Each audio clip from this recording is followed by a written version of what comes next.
नमस्कार दगड़ियों, स्वागत है तुम्हारा YouTube चैनल ट्रैवल विद एवी में। और आज हम अपने इस व्लॉग में आए हैं रामनगर घूमने के लिए। और रामनगर के जिस पहले डेस्टिनेशन पे हम जा रहे हैं ये है गर्जिया माता का मंदिर। तो हमारे साथ शामिल हो जाइए इस व्लॉग में और मिलकर घूमिए रामनगर को। वैसे मैं आपको बता दूं, इस वक्त मैं जिस एरिया में हूं ये कॉर्बेट नेशनल पार्क का एरिया है और मेरे पीछे ये सारा का सारा कॉर्बेट नेशनल पार्क का जंगल है। तो आइए इस व्लॉग में हमारे साथ मिलकर घूमते हैं रामनगर, जो कि उत्तराखंड का एक बहुत प्रोमिनेंट शहर है। तो आइए शामिल हो जाइए इस व्लॉग में।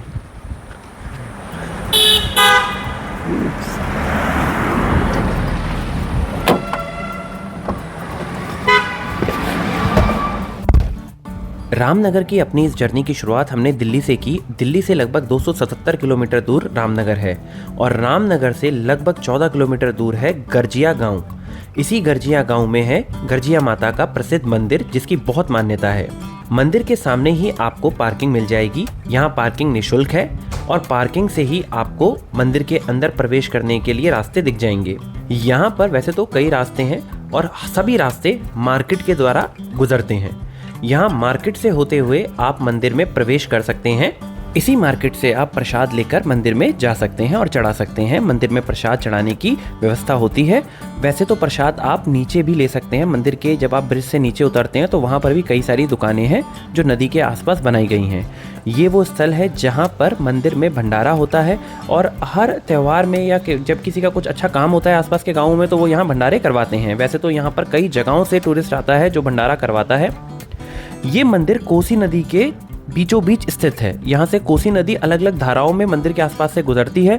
इस कारण श्रद्धालु यहाँ नदी में नहाते भी हैं, पर यहाँ नदी का जलस्तर कभी भी बढ़ सकता है, तो इसलिए यहाँ नदी में जाना थोड़ा सा जोखिम भरा होता है। पर फिर भी लोग और श्रद्धालु इस मंदिर में डुबकी लगाते हैं, इसे काफ़ी पवित्र मानते हैं।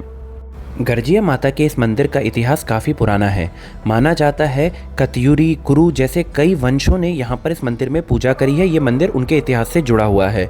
ये मंदिर उत्तराखंड के कुमाऊं डिस्ट्रिक्ट में आता है। ये मंदिर की स्थापना लगभग 1940 में की गई थी। जो इसका प्रेजेंट आप इस तरह का स्ट्रक्चर देख रहे हैं ये 1940 में बनाया गया था। इससे पहले मंदिर की खोज 1840 में हो गई थी, पर तब इसका स्ट्रक्चर काफ़ी अलग था। यहाँ पर समय समय पर कई रियासतों ने इस जगह पर आके पूजा करी है और उन सभी रियासतों से इस मंदिर का महत्व या जुड़ाव देखा गया है।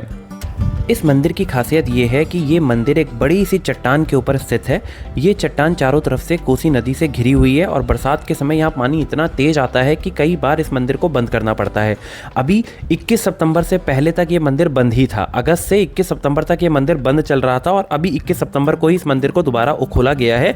यहाँ आपने कई वीडियोज़ शायद देखे होंगे नेट पे कि किस तरह से इस मंदिर में पूरी बाढ़ आ गई थी और ये सारी दुकानें, ये आसपास का सारा क्षेत्र जो है पानी में डूब गया था। उस समय यहाँ पर आना बिल्कुल खतरनाक होता है और यहाँ पर ये मंदिर पूरी तरह से बंद कर दिया जाता है। उससे पहले भी मंदिर में आसपास पानी का जलस्तर काफ़ी बढ़ जाता है।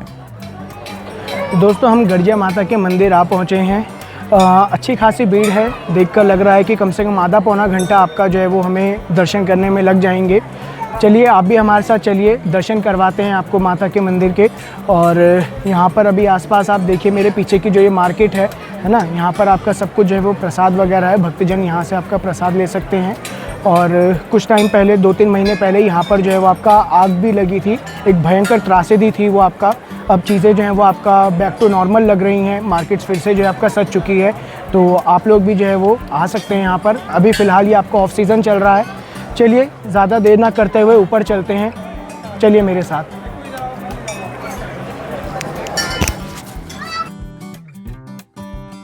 आज मंदिर में उतनी भीड़ भाड़ नहीं है जितनी कि संडे के दिन या किसी त्यौहार के दिन होती है। जब मंदिर में काफ़ी भीड़ होती है तो यहाँ लाइन बहुत बाहर तक लग जाती है और धूप में काफ़ी चक्कर आने लगते हैं। तो गर्मियों के टाइम पे तो इस मंदिर में आना वाकई में बहुत ज़्यादा कठिनाई भरा हो जाता है, क्योंकि धूप बहुत तेज़ होती है। मंदिर में भीड़ नहीं है, नंबर भी आराम से आ रहा है, लाइन भी धीरे धीरे करके चल ही रही है। तो ये मंदिर में ऊपर जाने के लिए सीढ़ियाँ हैं। जब हम ऊपर की तरफ आ जाते हैं तो उस वक्त वहाँ पर भगवान माता गर्जिया के दर्शन होते हैं। यहाँ पर और माताओं की भी, जैसे अनसुईया देवी, सीतामढ़ी, ऐसी कई माताओं की यहाँ पर मूर्तियाँ हैं। मंदिर के टॉप से आप मंदिर के आसपास का सारा क्षेत्र देख सकते हैं, जहाँ पर आपको कोसी नदी और उसके साथ में ये दुकानें और ऐसे छोटे बड़े कई और मंदिर भी दिखेंगे जो इस क्षेत्र में हैं। मंदिर से बाहर आते ही आपको नीचे एक छोटी सी गुफा दिखेगी जिसमें भैरव बाबा जी के दर्शन होते हैं। तो श्रद्धालु इस मंदिर में भी जरूर जाते हैं। तो दोस्तों हमारे मंदिर के दर्शन हो गए। हमें लगभग 25 से 30 मिनट लगे दर्शन करने में, पर दर्शन बहुत बढ़िया रहे। ऊपर माता की एक मूर्ति है जिसको हम आपको दिखाएंगे। ऊपर जाके एकदम डायरेक्टली कैमरा करना तो अलाउड नहीं है, क्योंकि अब पहले अलाउड होता था, अब जगह जगह लिख दिया गया है फोटोग्राफी प्रोहिबिटेड है। तो भीड़ भी थी तो हमने भी कैमरा निकाला नहीं, पर हम फिर भी इसके कुछ शॉट्स जो हम ले पाए वो हम आपको दिखा देंगे। तो अब दर्शन तो हमने कर लिए हैं, तो अब हम सोच रहे हैं क्यों ना आसपास कोसी नदी में नहाया जाए, क्योंकि अभी हम देख रहे हैं यहाँ पर लोग नहा रहे हैं। वैसे तो हर जगह लिखा हुआ है कि भाई नदी में ना नहाएं, इस समय बरसात का मौसम है, नदी का जलस्तर कभी भी बढ़ सकता है, पर लोग नहा रहे हैं और कुछ जगहों पे बहाव थोड़ा कम है। तो चलिए देखते हैं, अगर नहा सके तो हम इस नदी में नहाते हैं और थोड़ा यहाँ के ठंडे ठंडे पानी को फील करते हैं। तो आइए।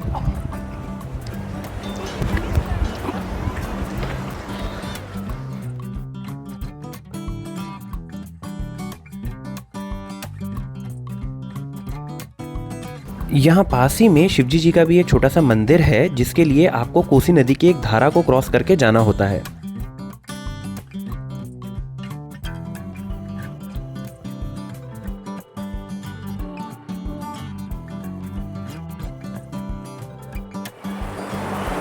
मौसम बहुत सुहावना हो चुका है। इससे थोड़ी देर पहले तक काफ़ी तेज़ धूप थी, पर अब वो धूप जा चुकी है।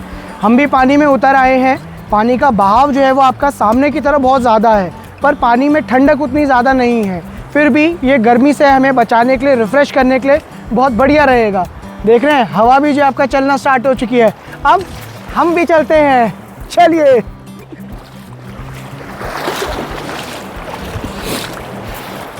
ठंडो रे ठंडो मेरे पाड़े की हवा ठंडी, पानी ठंडो। भैया अब हमने तो जो अपने लिए एक बढ़िया पॉइंट ढूंढ लिया है। कोसी नदी में डुबकी लगाएंगे, मज़ेदार। ठीक है, बाहर तो बहुत सब कुछ जो है वो आपका लगा हुआ है कि भैया नहाओ मत, वो मत करो, पर इतना ज़्यादा बहाव नहीं है। जिस जगह पर हमने ये एक लोकेशन जो है वो ढूंढ ली है, यहीं पर जो है डुबकी लगाएंगे और मज़े करेंगे। अब बहाव तेज़ नहीं है, और बचे रहे तो आपसे व्लॉग में आगे फिर मिलेंगे, आपको पता ही चल जाएगा। चलिए चलते हैं।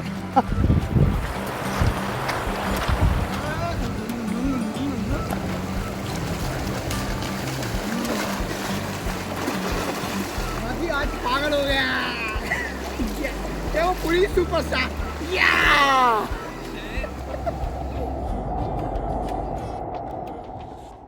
कार्तिक पूर्णिमा के दिन गर्जिया देवी का मंदिर काफ़ी सजाया जाता है। यहाँ का प्रमुख त्यौहार भी कार्तिक पूर्णिमा ही है, जिसे दियों का त्यौहार भी कहते हैं, क्योंकि उस दिन इस पूरे मंदिर के आसपास के क्षेत्र में दिए सजाए जाते हैं और ये मंदिर की सुंदरता और बढ़ जाती है और इसमें चार चांद लग जाते हैं। इस मंदिर के आसपास सारा जंगल क्षेत्र है, जो कॉर्बेट नेशनल पार्क का जंगल है। इस मंदिर के आसपास कई सारे और भी टूरिस्ट स्पॉट्स हैं, जैसे कि यहाँ पास ही में ढिकुली है, जो अपने रिजॉर्ट्स के लिए काफ़ी फेमस है। ढिकुली गांव में काफ़ी सारे रिजॉर्ट्स हैं, जो आपको 2000 से लेकर 10,000, 15,000 और उससे भी बड़ी रेंज में मिल जाएंगे। यहाँ से 5 किलोमीटर और आगे जाएंगे तो आपको कॉर्बेट म्यूजियम दिखेगा, जो बहुत सुंदर है और उसके अंदर आपको कई तरीके की कॉर्बेट इतिहास से जुड़ी चीज़ें दिखेंगी। साथ में कई सारे जानवरों के स्पेसिमेंस आपको वहाँ पर दिखेंगे। वहाँ कई सारे शेर, तेंदुए की भी स्पेसिमेन रखे गए हैं, जिसे देखकर आपको बहुत मज़ा आएगा। उसका टिकट लगता है और वहीं से स्टार्टिंग होती है जो कॉर्बेट का सबसे कोर एरिया है ढिकाला, उसकी। वैसे तो ये बरसात का समय है तो कॉर्बेट रेंजेस सारी बंद हैं। जुलाई के महीने से लेकर अक्टूबर तक कॉर्बेट की रेंजेस बंद रहती हैं, क्योंकि बरसात में जंगल बहुत खतरनाक हो जाता है और उसमें एंट्री नहीं होती। उस दौरान जो भी सफारीज होती हैं वो ज़्यादातर आपको गर्जिया देवी मंदिर, कॉर्बेट म्यूजियम और आसपास के क्षेत्रों में ही घुमाती हैं। तो दोस्तों हमारे तो इस मंदिर के दर्शन हो गए, हमने तो अपनी मुराद माँ से मांग ली। अब हम यहाँ से पास ही में मौजूद एक एडवेंचर पार्क जाएंगे, जो फेमस है अपने हॉट एयर बैलून राइड के लिए। सबसे अच्छी बात यह है कि इस साल जुलाई के महीने से ही यहाँ पर हॉट एयर बैलून में काफ़ी डिस्काउंट चल रहा है और हॉट एयर बैलून का प्राइस लगभग 400 रुपये रखा गया है। पहले ये प्राइस 1500 रुपये था, जिसे अब सस्ता करके 400 रुपये कर दिया गया है, जो काफ़ी डिस्काउंटेड प्राइस है। तो हमने यहाँ हॉट एयर बैलून करी सिर्फ 400 रुपये में। इससे पहले जब भी हम यहाँ पर आते थे हॉट एयर बैलून करने के लिए, तो हमने इसके 1500 रुपये दिए हैं, पर अब ये सिर्फ 400 रुपये में हो रही है। तो ये एक अच्छा मौका है जो हॉट एयर बैलून राइड करना चाहते हैं उनके लिए। ये hot air balloon 200 feet high तक जाता है और यहाँ पर आप इसके लिए शूट भी करवा सकते हैं, जिसका अलग से आपको पे करना होता है। ये एक एडवेंचर पार्क है जहाँ पर हॉट एयर बैलून के अलावा भी कई सारी एक्टिविटीज़ हैं जो आप कर सकते हैं, जैसे विंटेज कार, इसके अलावा ATV राइड। इन सब की अलग अलग कॉस्ट है, कोई 400 रुपये, कोई 500 रुपये, और यहाँ पर आप इन सब चीज़ों का लुत्फ उठा सकते हैं। साथ ही आसपास कई सारे अच्छे कैफ़ेज़ हैं और रेस्टोरेंट हैं जहाँ पर काफ़ी सारी इंस्टाग्रामिक फ़ोटोज़ आ सकती हैं।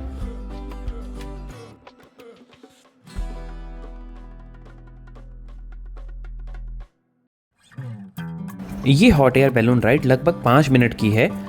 जिसमें आपको 200 फीट हाई ले जाकर वहाँ आसपास का सारा एरिया आपको इस हॉट एयर बैलून से दिखता है और वहीं पर आप इसको एंजॉय कर सकते हैं और एक एक्सपीरियंस ले सकते हैं। इसके साथ ही यहाँ के बगल में एक बहुत खूबसूरत सा रेस्टोरेंट है जिसका नाम है द नेस्ट।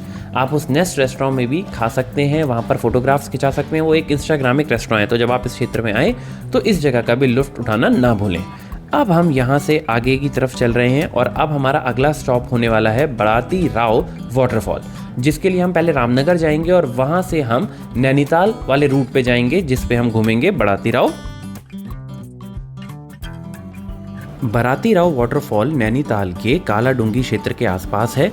ये एक बहुत ही खूबसूरत सा वाटरफॉल है जहाँ पर आप नहा सकते हैं। इसके लिए 1 किलोमीटर की ट्रैकिंग करनी होती है और फिर आप वहाँ पर जाके इस वाटरफॉल में नहा सकते हैं। इस क्षेत्र में एक और वाटरफॉल है कॉर्बेट फॉल, जो काफ़ी फेमस है, पर वहाँ आप नहा नहीं सकते, उसको बस दूर से देख सकते हैं। वो भी काफ़ी खूबसूरत वाटरफॉल है।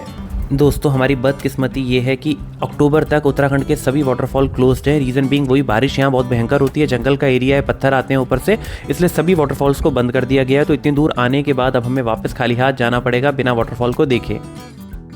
तो सुबह से काफ़ी लंबी और टायरिंग यात्रा करने के बाद अब शाम के 7 बज चुके हैं, अंधेरा हो चुका है। तो अब हमने भी डिसाइड किया कि कहीं अच्छी सी जगह पे डिनर किया जाए। हमारे घर के पास ही जंगल जलेबी नाम का एक रेस्टोरेंट है जो अभी नया ओपन हुआ है। कॉर्बेट नेशनल पार्क क्षेत्र में होने के कारण यहाँ कई सारे रेस्टोरेंट ओपन हुए हैं। ये क्षेत्र काफ़ी तेज़ी से विकसित कर रहा है और इसका कारण है कॉर्बेट नेशनल पार्क, जिसके कारण यहाँ काफ़ी सारे टूरिस्ट आते हैं, जिनको देखते हुए यहाँ पर कई सारे रेस्टोरेंट और होटल्स की चेन्स ओपन हो रही हैं। तो हम इस समय आए हैं जंगल जलेबी रेस्टोरेंट में जो अभी नया ओपन हुआ है। तो आइए यहाँ पर खाकर देखते हैं और बताते हैं इस जगह के टेस्ट के बारे में और यहाँ की फैसिलिटीज़ के बारे में। आसपास के सभी रेस्टोरेंट के मुकाबले ये रेस्टोरेंट थोड़ा सा एक्सपेंसिव है, पर यहाँ की बनावट को देखते हुए और सुविधाओं को देखते हुए लगता है कि इतना एक्सपेंसिव होना तो बनता ही है, क्योंकि रेस्टोरेंट काफ़ी साफ़ सुथरा और काफ़ी अच्छा खाना परोस रहा है। यहाँ के खाने का टेस्ट काफ़ी अच्छा है, फैसिलिटीज़ काफ़ी कुछ हैं, क्योंकि आपको सही टाइम पे खाना मिलता है, खाने में स्वाद है, नीट एंड क्लीन रेस्टोरेंट है, तो उस हिसाब से यहाँ पर चार्जेस भी हाई हैं। ये रेस्टोरेंट रामनगर में आम पोखरा में जो हमारा घर है उसके काफ़ी पास है, तो इसीलिए हमने ये रेस्टोरेंट को चुना था। वैसे यहाँ पर आसपास और भी कई सारे रेस्टोरेंट हैं, आप उनमें से किसी भी रेस्टोरेंट में आ सकते हैं, खा सकते हैं। रेस्टोरेंट का स्टाफ भी काफ़ी हेल्पफुल है और काफ़ी अच्छा है। तो दोस्तों, अब हम यहाँ से आपसे विदा लेते हैं और अब हम यहाँ से जाएंगे अपने घर आम पोखरा में और नेक्स्ट व्लॉग में आपको दिखाएंगे रामनगर और उसके आसपास के बाकी बचे क्षेत्रों को। उम्मीद है ये व्लॉग आपको पसंद आया हो। अगर ये आपको पसंद आया तो हमें लाइक, शेयर एंड सब्सक्राइब करें और हमारे साथ जुड़े रहें ऐसे अन्य कई सारे व्लॉग्स के लिए। Thank you for watching.